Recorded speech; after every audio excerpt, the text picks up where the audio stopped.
Electric field due to an electric dipole at a points on the axial line. There are 2 point charges minus q plus q separated by a distance 2a. The midpoint is O. The line joining the minus q plus q point charge is called axial line, and the electric dipole moment P vector acts from minus q to plus q. Let us consider a point C which is at a distance r from O. Now let us find what is the distance of the point C from plus q, which is equal to r minus a. Now we find what is the electrical field strength at point C due to plus q, which is E plus vector and acts along positive x-axis. Now let us find what is the distance of the point C from minus q, which is equal to r plus a. Now let us find what is the electric field at C due to minus q, which is E minus vector, which is acts along negative x-axis. Look at the E plus vector is greater in length than E minus vector because the plus q is closer to C than minus q.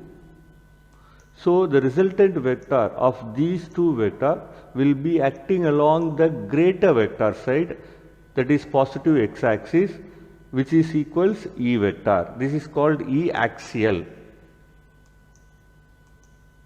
The electric field at a point C due to plus q is given by the expression E plus vector equals 1 by 4 pi epsilon naught the source charge q by distance square r minus a whole square, and the direction is along positive x-axis, so represented by I cap. The electric field at point C due to minus q is E minus vector equals 1 by 4 pi epsilon naught the source charge q by the distance square r plus a whole square into the direction is given by minus I cap. Let us find what is the total electric field at the point C, which is a vector sum of E plus vector and E minus vector.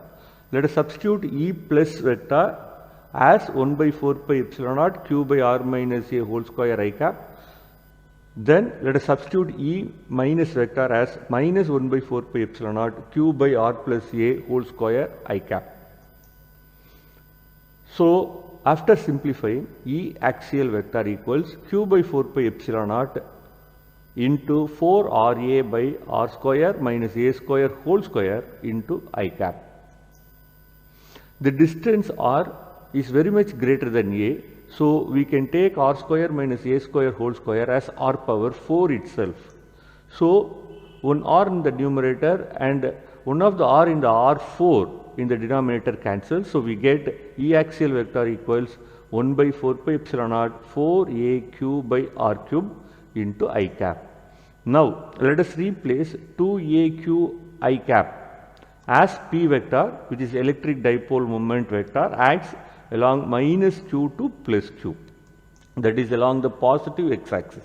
So E axial vector equals 1 by 4 pi epsilon naught into 2p vector by r cube. If the point C is chosen on the left side of the dipole, that is on the side of minus q, the total electric field is still in the direction of P vector.